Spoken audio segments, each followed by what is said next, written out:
Welcome or welcome back, friends. I'm Annabelle, and I am here to read. Before we get started reading Dante's The Divine Comedy Inferno, there are a few things that we need to discuss. This is the 1867 translation by Henry Wadsworth Longfellow, and he did an excellent job adding in just scads of annotations and footnotes to accompany the text itself. So I will be popping those up on screen with a little pop-up. Editing Anna will show you what that looks like right now. There's no real good way to include that within the audio. I will include a link to just the notes down in the video description box if you would prefer to read them in a different way. If you would prefer to just listen along too, it'll be fine. It's just you'll be missing a little bit of the context of who is that and why did Dante decide to put them in hell?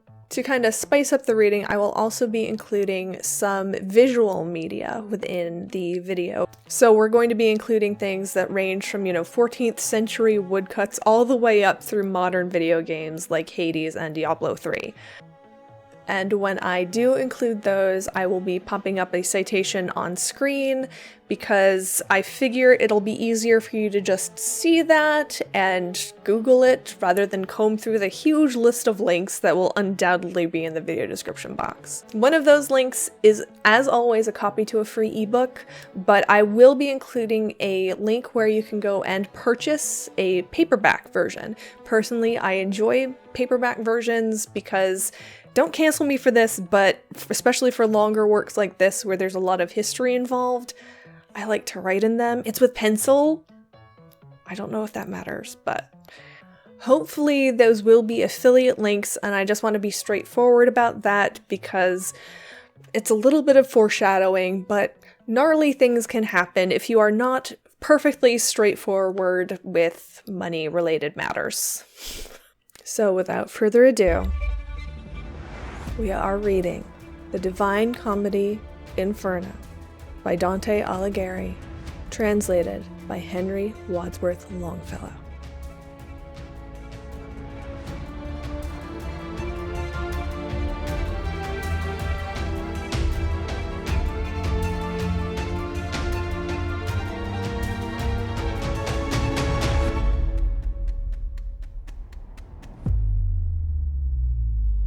Canto 1.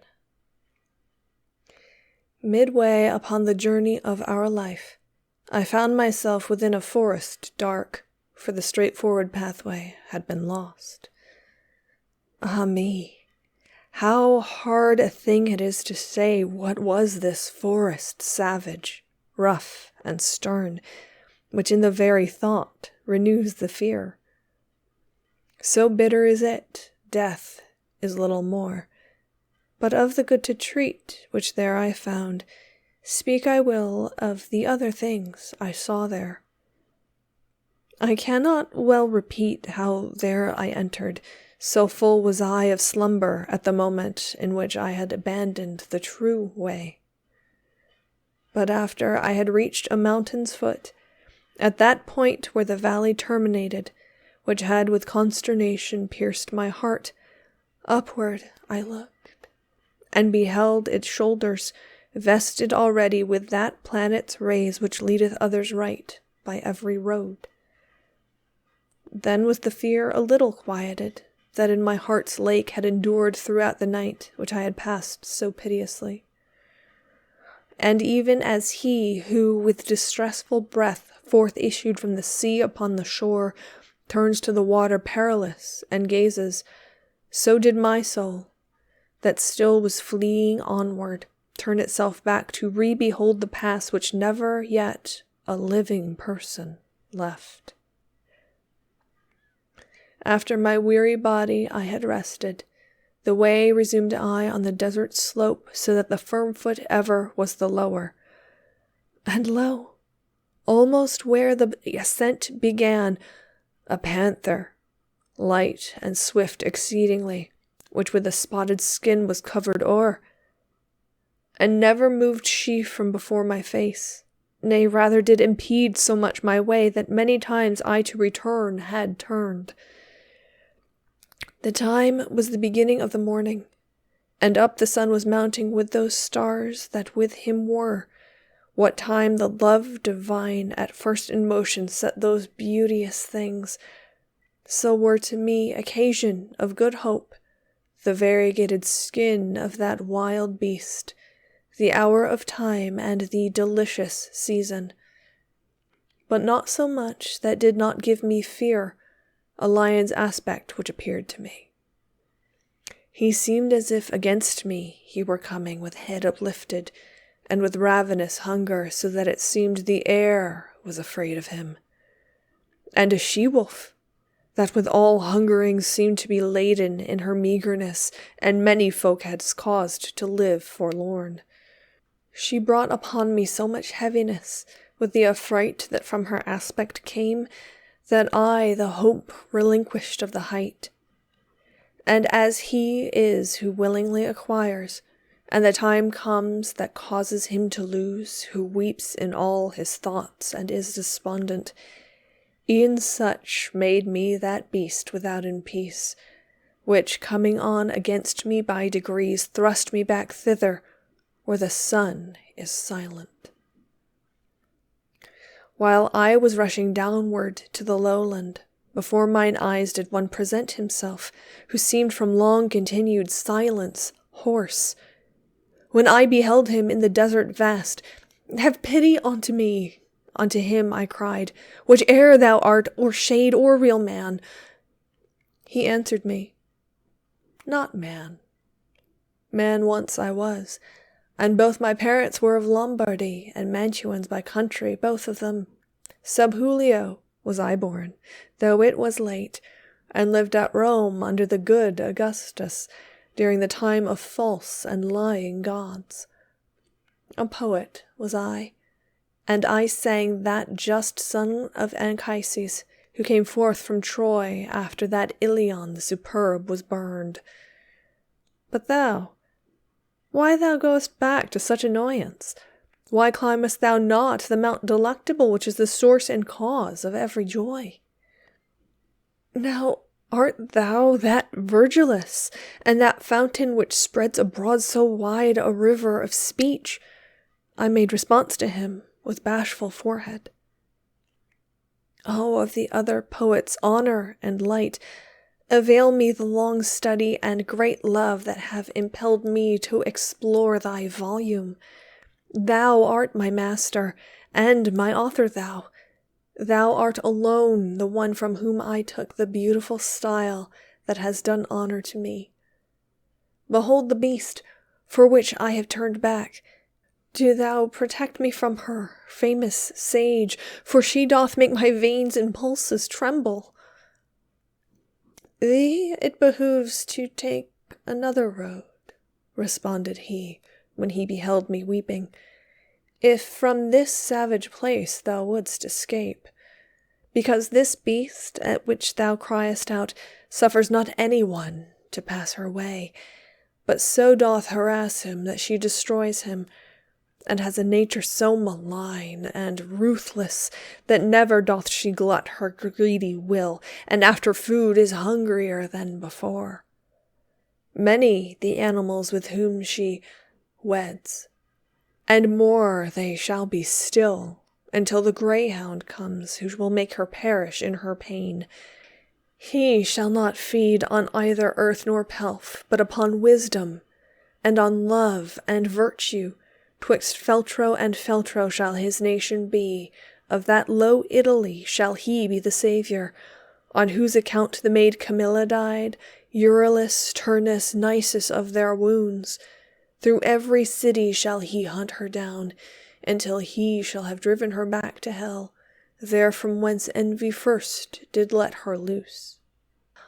Therefore I think and judge it for thy best thou follow me, and I will be thy guide, and lead thee hence through the eternal place, where thou shalt hear the desperate lamentations, shall see the ancient spirits disconsolate, who cry out each one for the second death. And thou shalt see those who contented are within the fire, because they hope to come whene'er it may be to the blessed people. To whom then, if thou wishest to ascend, a soul shall be for that than I more worthy.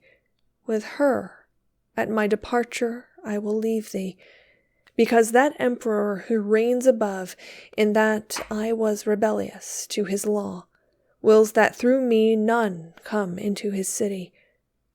He governs everywhere, and there he reigns. There is his city and his lofty throne. O happy he whom thereto he elects. And I to him, Poet, I thee entreat, by that same God whom thou didst never know, so that I may escape this woe, and worse, thou wouldst conduct me there where thou hast said, that I may see the portal of St. Peter, and those thou makest so disconsolate. Then he moved on, and I, behind him, followed.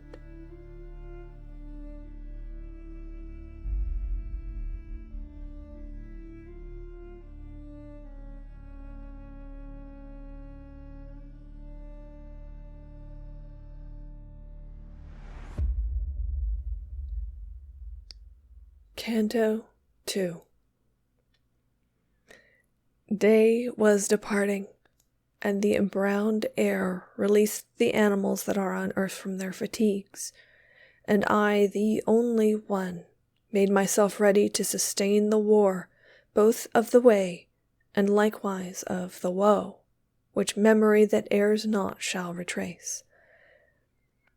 O Muses, O high genius, now assist me! O memory that didst write down what I saw, here thy nobility shall be manifest. And I began. Poet, who thou guidest me, regard my manhood, if it be sufficient, ere to the arduous pass thou dost confide me. Thou sayest that of Silvius the parent, while yet corruptible, into the world immortal went, and was there bodily. But if the adversary of all evil was courteous, thinking of the high effect that issue would from him, and who, and what, to men of intellect unmeet it seems not, for he was of great Rome, and of her empire in the imperial heaven as father chosen, the which, and what, wishing to speak the truth, were stabilized as the holy place wherein sits the successor of the greatest Peter. Upon this journey, whence thou givest him vaunt, things did he hear, which the occasion were both of his victory and the papal mantle. Thither went afterwards the chosen vessel, to bring back comfort thence unto that faith which of salvation's way is the beginning. But I, why thither come, nor who concedes it? I, not Aeneas, I am not Paul, nor I, nor others think me worthy of it. Therefore, if I resign myself to come, I fear the coming may be ill-advised. Thou art wise, and knowest better than I speak.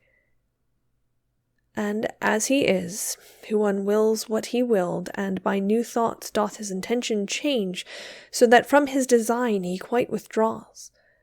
Such I became upon that dark hillside, because, in thinking, I consumed the emprise which was so very prompt in the beginning. If I have well thy language understood, replied that sage of the magnanimous, thy soul attainted is with cowardice, which many times a man encumbers so, it turns him back from honored enterprise, as false sight doth a beast when he is shy.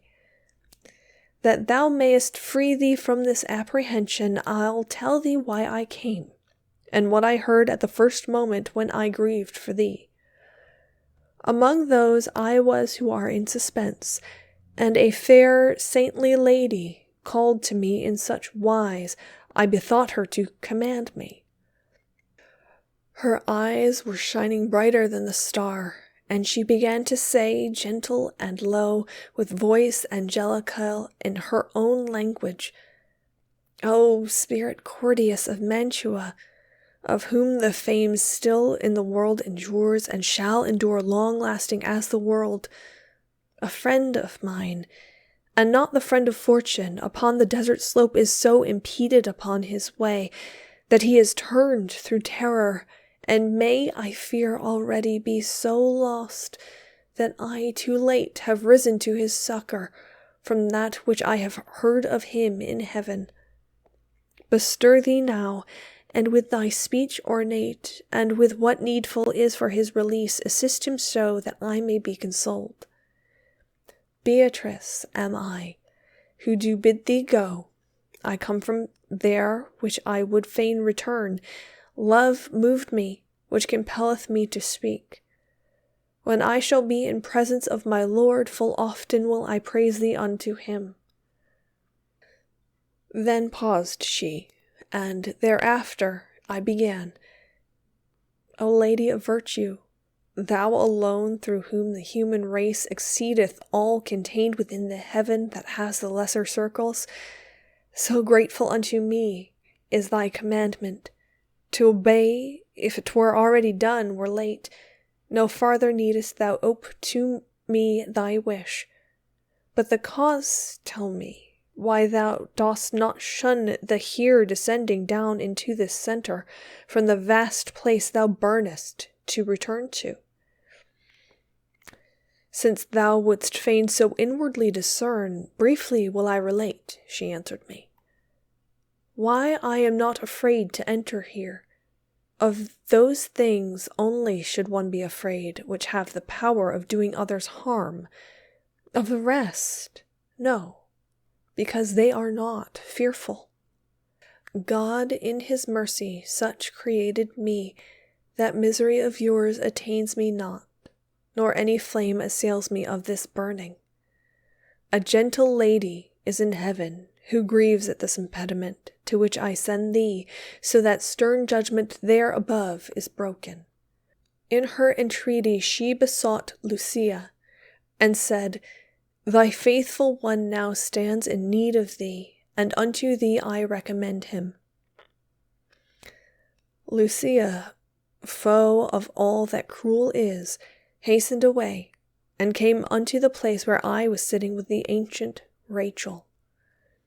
Beatrice, said she, the true praise of God, why succourest thou not him who loved thee so? For thee he issued from the vulgar herd. Dost thou not hear the pity of his plaint? Dost thou not see the death that combats him beside that flood, where ocean has no vaunt? Never were persons in the world so swift to work their weal and to escape their woe, as I, after such words as these were uttered, came thither downward from my blessed seat, confiding in thy dignified discourse, which honored thee and those who have listened to it. After thus she had spoken to me, weeping her shining eye she turned away, whereby she made me swifter in my coming, and unto thee I came as she desired. I have delivered thee from that wild beast, which barred the beautiful mountain's short ascent. What is it then? Why dost thou delay? Why is such baseness bedded in thy heart? Daring and hardihood, why hast thou not, seeing that 3 such ladies benedict are caring for thee in the court of heaven, and so much good my speech doth promise thee? Even as the flowerlets, by nocturnal chill bowed down and closed, when the sun whitens them, uplift themselves all open on their stems, such I became with my exhausted strength, and such good courage to my heart there coursed that I began like an intrepid person. Oh, she compassionate who succored me, and courteous thou who hast obeyed so soon the words of truth which she addressed to thee. Thou hast my heart with desire disposed to the adventure with these words of thine, that to my first intent I have returned. Now go, for one sole will is in us both, thou leader and thou lord and master thou. Thus I said to him, and when he had moved, I entered on the deep and savage way.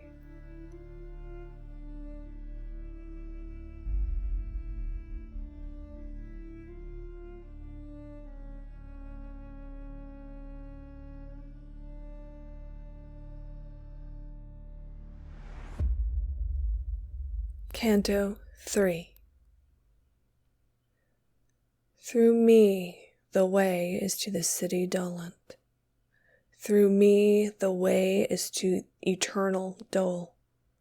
Through me the way among the people lost. Justice incited my sublime Creator, created me divine omnipotence, the highest wisdom and the primal love. Before me there were no created things, only eterne, and I eternal last. All hope abandon, ye who enter in. These words in somber color I beheld written upon the summit of a gate, whence their sense is master, hard to me, and he to me, as one experienced. Here all suspicion needs must be abandoned. All cowardice must needs be here extinct. We to the place have come, where I have told thee thou shalt behold the people dolorous who have foregone the good of intellect. And after he had laid his hand on mine with joyful mien, whence I was comforted, he led me in among the secret things. There sighs, complaints, and ululations loud resounded through the air without a star, whence I at the beginning wept thereat.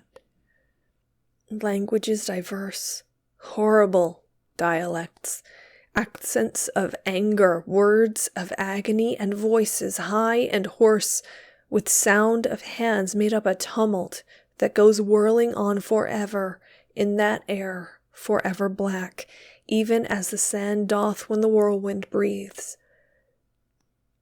And I, who had my head with horror bound, said, Master, what is this which now I hear? What folk is this which seems by pain so vanquished? And he to me, this miserable mode maintained the melancholy souls of those who lived withouten infamy or praise. Commingled are they with that caitiff choir of angels who have not rebellious been, nor faithful were to God, but were for self.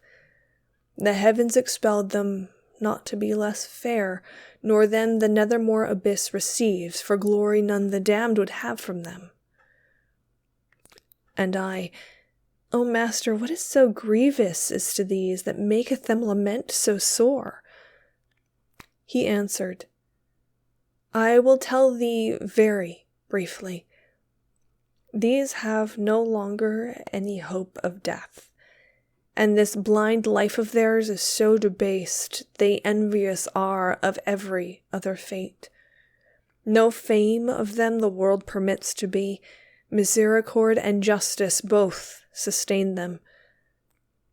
Let us not speak of them, but look and pass. And I, who looked again, beheld a banner which, whirling round, ran on so rapidly that of all pause it seemed to me indignant. And after it there came so long a train of people that I ne'er would have believed that ever death so many had undone. When some among them I had recognized, I looked, and beheld the shade of him who made through cowardice the great refusal.